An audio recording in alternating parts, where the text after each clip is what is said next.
Hi everybody, Dan Schinder here at the NAMM Show 2015 at the KickPort booth with legendary percussionist Walfredo Reyes Sr. How are you, sir? Yeah, senior. I'm fine. I'm pleasure being here with you guys, and you know, it's always loud, but it's yeah, absolutely. Actually, Walfredo has a book that we want to talk about, and then we're going to talk a little bit at KickPort with you. So let's check out the book that you brought. Yes, sure. It happens that I have it here. Happens, you reckon? This is the book. I love your setup, by the way. Yes, this is a setup I've been using all my life, and since 1950. In fact, it's funny because when I was 19 years old in Cuba, I started playing what they call today the multiple percussion, and all young players are actually playing it. Don't tell me they took the picture out. Oh, here.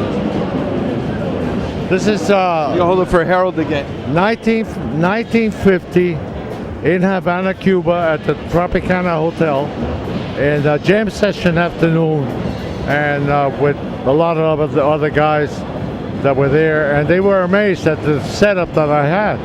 So, you know, I'm 82 now, so I was 19. Wow. You go back, 1951, 50. That's great.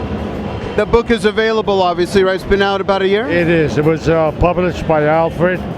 Alfred.com. You could order this. It's called the 2-in-1 Drummer, and it was in association with this great man, Elliot Fine, who actually I love. You know, he passed away about a year ago, and together we collaborated in it with David Stanek, another great drummer, and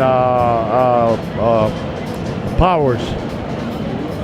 What's some of the biggest things people would take away from learning from this book? Okay, the thing in this is to play percussion and drum set at the same time.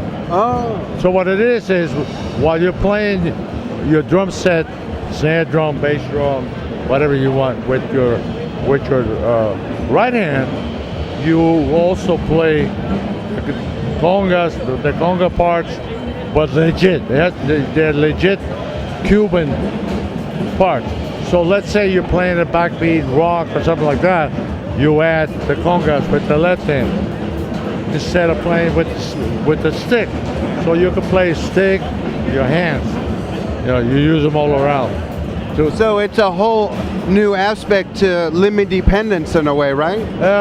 Yes. Actually, Elliot Fine wrote this book, Four-Way Coordination, in 1963, which was a fabulous book, and I picked that up when I was very young in New York. Wow, you know, 4 limbs, and to me he was like my inspiration, you know. So we got together now. We were older, and wrote some things. That's down. awesome. Tell everybody what KickPort products you use and how you use them and how they've affected your sound. Okay, I use very small bass drum. I don't use a 24 or 22, which it's incredible how they also give that sound. I use 20, 18, and now a 16 for my percussion ensemble. Right. And I need that. KickPort has given the drum a different feel, in a way. I'm not looking for that sound big. I'm looking for the that dry sound that emulates the sounds of the pata drums. Yeah. That, you know, they have like a muffled sound, but yet boom, boom. So with the KickPort in all my bass drums, I have them in all my drums. It's been a blessing. It's been just what I'm looking for, and I'm looking forward to putting the little ones on the timbales. Oh, on the timbales? On the timbales, maybe Wow. on the big one. Yeah. Let's see how that sounds. Great. What do you have coming up? What are you working on? My book. Okay, good. Yeah, my life story. Oh, nice. Everybody told you. Yeah. Yeah, We were talking about that. know. That would be a very interesting story. You've had some pretty deep musical experiences in your career. Tell some of those who aren't familiar with the work, some of the artists you've worked with. Well, I was born in Cuba and I was raised in New York City. Then I went back to Cuba and then I started working in Cuba as after that pitcher, 19.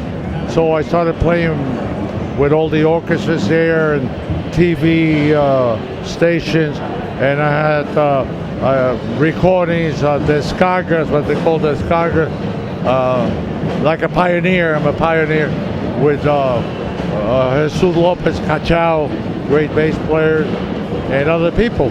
Then after 1962, I went back to New York, did some recordings in New York, went to Puerto Rico and spent 10 beautiful years in a beautiful country. I love it. And I was working at Tropicoro near El San Juan Hotel.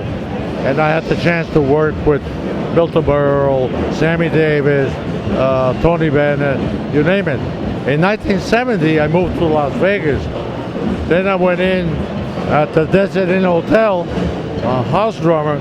So I played for everybody that you could think of. And they came through. And then I went out on tour with Wayne Newton, and we toured all United States, USO tours for the military, and then I moved to San Francisco, movie pictures, background, and so on and so on. So I'm sure that you all can learn from his experiences, from not only the new life story book he's working on, but for the full-length interview that we'll do about your career when you come on over. I have a lot of stories. Well, it's a family show, so you got to kind of filter through. And then my sons too, Walfredo Jr., Danny. Yeah, we're going to get all three of you together at my house and do that. Oh, that's great. That's great. In Las Vegas, coming back. We'll call it the homecoming interview of the Reyes family. That's great. They'll love it. And then I have a bunch of grandkids. My granddaughter singing with George Benson. Nice. That's Wally's daughter. Yeah, that's right. He told me about that. Yeah, she's a real talent. And my other grandson is another drummer, guitar, bass. He's amazing. So, you know, the family goes on. Great. Yeah. Thanks for giving us some of your time. I know you're real busy here. Thank you. Thank you. It's a pleasure. Thank you. And thank you, everybody, for watching Walfredo de Reyes on Drum Talk TV with me. And we'll see you soon.